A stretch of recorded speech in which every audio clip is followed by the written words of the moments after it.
Please understand, I have seen many yogis, not yogis, who think they are yogis. Who think they are yogis. They go on and on and on, torture themselves. They torture themselves so much, they can't tolerate. Please understand, they can neither stop torturing, nor they can tolerate their own torture. I have seen people fighting with themselves, especially with wrong ideas. Many wrong ideas, they misinterpret yoga and they become masochists. They start torturing themselves. I have seen, especially during my wandering, I have seen people torturing themselves and feeling that they are big yogis. I have seen one guy standing on one leg for 12 years. No, really. I went to him just to pay respect to his tapas. I saluted him and I asked him, why are you standing? Do you have any purpose for this? That fellow is such a fool. He doesn't even have the idea of enlightenment or anything. He is not able to answer. Then I just kept quiet. When all the crowd left, I asked him, can you tell me at least now the reason? He said, Baba, the initial when I started standing, it was like an exercise. When I saw so many people are giving me attention, and I started enjoying the attention, finally it became my lifestyle. Please understand, he is torturing himself. Practically one leg is dead. It is no more part of his body. He is dead. He is crippled. But this guy goes on thinking he is doing some great thing. Many times the greed, the fantasy is turned towards us, and you will never be able to come out of that torture which is created if the fantasy is turned towards you. I can say that's the worst thing. Many times these yogis cannot enjoy themselves. Not real yogis who think they are yogis. The masochist people. They become sadist also. They become sadist also. They start torturing others. Actually, one incident happened. From January till March, all of us, I think big group of our devotees and brahmacharis and brahmacharinis, all of us were walking, doing Padayatra. During the yatra, we were crossing one city. There was a temple. Some of my brahmacharinis, young girls, took brahmachari diksha. Those girls were just laughing and walking, doing the yatra. There were few guys who think themselves as yogis. There's outside every temple in South India, you will see one bunch of beggars sitting in the yogi dress. And they talk all great Vedanta. They will be torturing themselves and torturing others. Many times, these so-called yogis, they torture themselves. Please understand, the vikalpa needs to be understood in a very deep sense. Imagination not only related to others, imagination related to you also will bring torture to you. You will be torturing yourself. When you torture yourself, naturally you will give that to others. You won't give headache to others if you don't have one. Please understand. You can't give it to others if you yourself don't have. If you are giving it to others, you need to be clear, you have one. Many times, the so-called yogis start torturing themselves. If you have fantasy towards others, at least they will teach you that it is a fantasy, come down. But if you have fantasy about yourself, there will be nobody to teach you. You will continue to torture yourself. You will continue to suffer. You will continue to suffer with that vikalpa. And the next level is much worse. If you have fear about others, at least at some place where the other person is not there, you will be free. You will not have that fear. If you start creating fear about yourself, you can never escape from that. You can never escape from that. I have seen many people, they start creating fear about themselves. They start creating fear about themselves. They can never be free. They can never relax. They can never be at ease with themselves.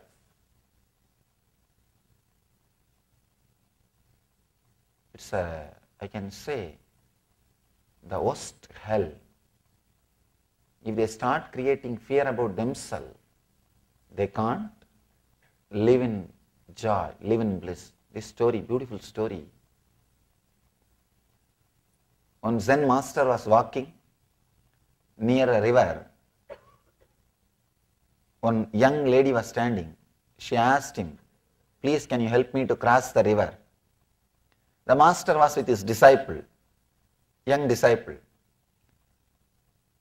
Master said, "No problem." He just carried her and left her the other side, came back. His young disciple can't tolerate. An enlightened person, a monk, how can you lift her? How can you touch a young lady first? How can you lift her and help her to cross the river? He is not able to tolerate, but somehow he kept quiet. When they reached the monastery, he asked, "How can you touch her and lift, help her to cross the river? Is it not wrong?" The master looks at him and says, "I left her long before. Why are you still carrying her? I left her there itself. Why are you still carrying her?" He has his own fears about himself. Please understand. He has deep fears about himself. That is why he can't relate with the reality. He can't relate with the other person. He can't relate with the other person. In Ramakrishna's life, there is a beautiful incident. He lived with Sarada Devi till the end. They lived such a wonderful life. Many times he was criticized for living with his wife in the temple. He was in the Dakshineshwar temple. But he lived such an amazing life. The relationship between them was such a wonderful relationship. You can't describe it. You can't describe it. The real yogi relationship. He always used to answer them, respond to them, that they are afraid of themselves. That is why they are afraid of the outside person. Please understand, if you are afraid of the other, at least when the other person is not there, you will not have the fear. If you are afraid of yourself, it's like a fear of ghost. It will continue to be there. It will continue to haunt you. It will continue to shake you. It will continue to frighten you. It's the worst thing somebody can have. I've seen many times. The so-called yogis criticize me. What is this? You are sitting in such a big throne and so many disciples are serving you. I tell them, I don't have fear, I will get attached to it. You have fear. That is why you are afraid of it. I have seen many people. They are afraid of handling wealth. Please understand, renouncing because of fear is not renunciation. Many times, people don't want responsibilities, not because that they don't want the freedom which responsibility gives, just because they don't know how to handle the responsibility, the fear of responsibility. The fear of life, they start acting, I renounced everything. I have seen in Himalayas, the so-called yogis, they leave their house, everything, and come and settle down in a small temple. They will settle down in Himalayas. They will sit outside the temple for their food, taking bhiksha, for begging. They will become attached to that spot. Nobody else can sit in their spot. They will fight for that spot. They left their property. They left their house. They left everything and came here. Now they will be fighting for the 2 feet by 2 feet place. Means what? They did not renounce because they don't want. They renounced because of the fear of responsibility.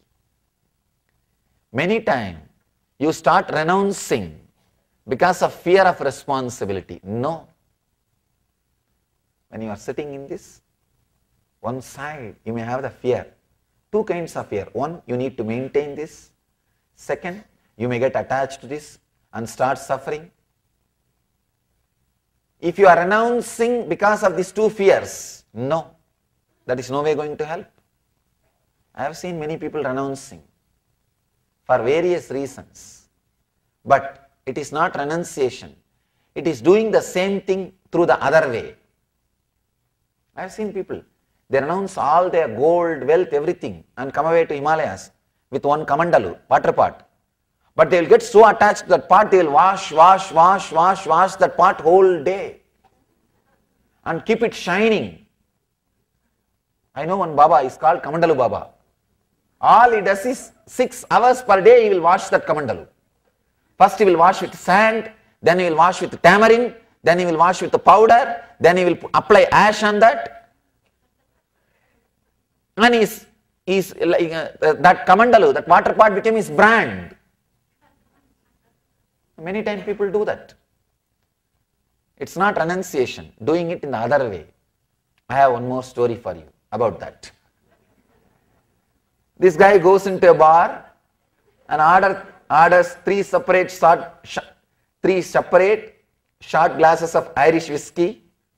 He drinks all 3. He does this day after day after day after day.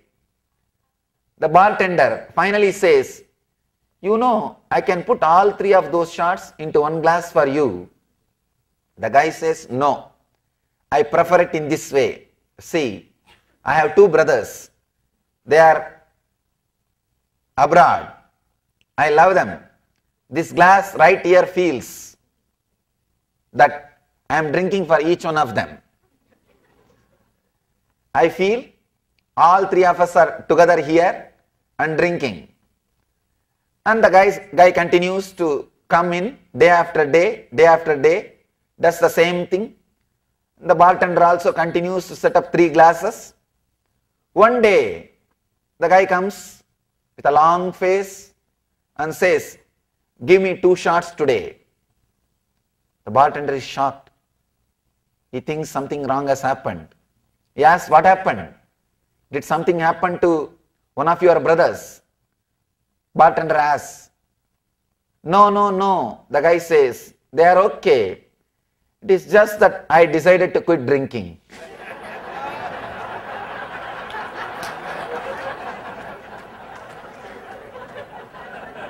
Understand? All our renunciation is more or less like this.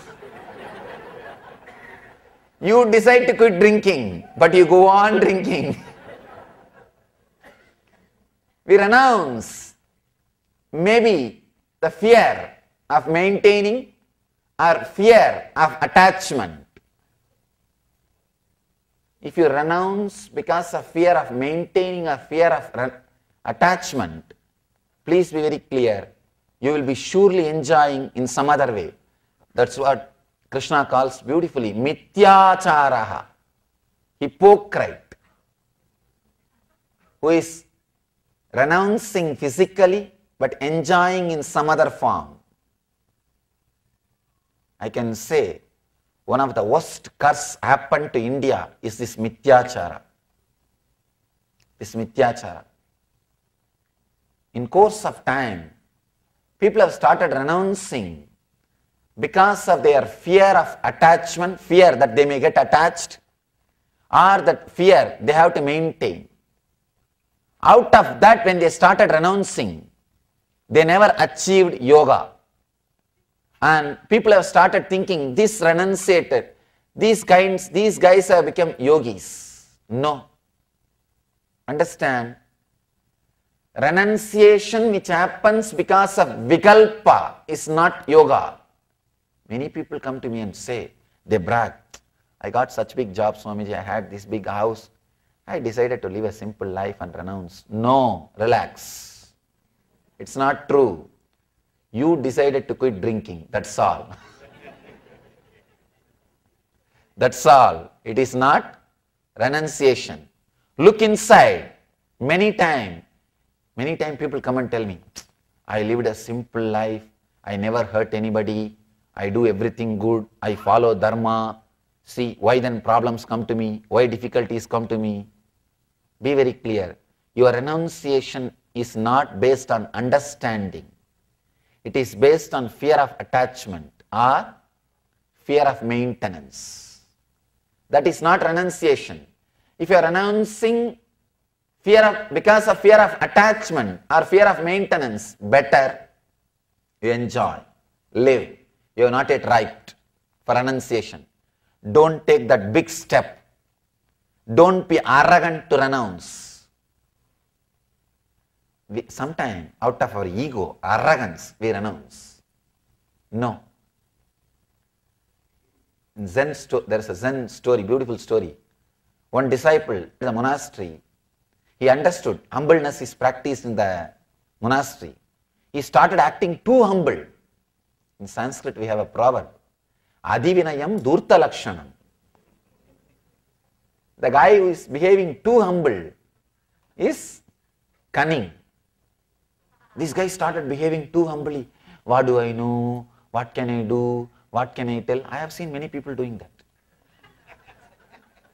One guru told the disciple, please press my feet. Do little massage to my feet. No, no, no. I am a fool. I am a sinner. How can I touch your feet? Somebody brought some fruits. Guru touched it. Immediately disciple ate the whole thing. The disciple asked, what happened? No, your prasadam, you touched it. How can it go waste? It should not be thrown as waste. Somebody has to eat. There was nobody around me. Using words, using situations. This guy started behaving too humble. Then Zen master says beautifully, you are not that great. Don't behave that humble. You renounce even because of too much of fantasy. I have seen. They go on fantasizing about billions of dollars. But they were able to make only very little. Then they decide, I am not interested in living with this. And they throw that away and go away for something else. It's not renunciation. They are not able to tolerate with the reality because of their fantasy. Many times, people renounce because of their fantasy and because of their fear. Even if renunciation happens because of your fear or fantasy, it is vikalpa. Please understand, it is only imagination. It is not renunciation. These guys, whenever I tell, if you are a sincere seeker, wealth, health, everything is attracted towards you.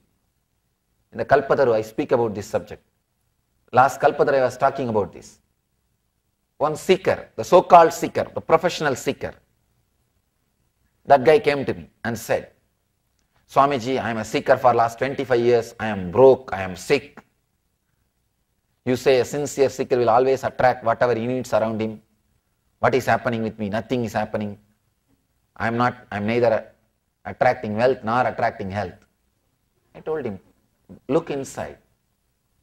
You would have renounced because of fear of maintenance, not because of renunciation. It wouldn't have happened because you don't want that. Maybe it has happened because you don't want to maintain that. Many times we drop objects, we drop relationships, not because we don't want it, just because we can't maintain it. Just because we can't maintain it. So be very clear, that is not renunciation, that is escaping. That is vikalpa. That is vikalpa. You don't look inside the scene and understand. You don't exactly look inside and you superficially think and get frightened. Whenever you look superficially, it will always be fear. It will always be fear.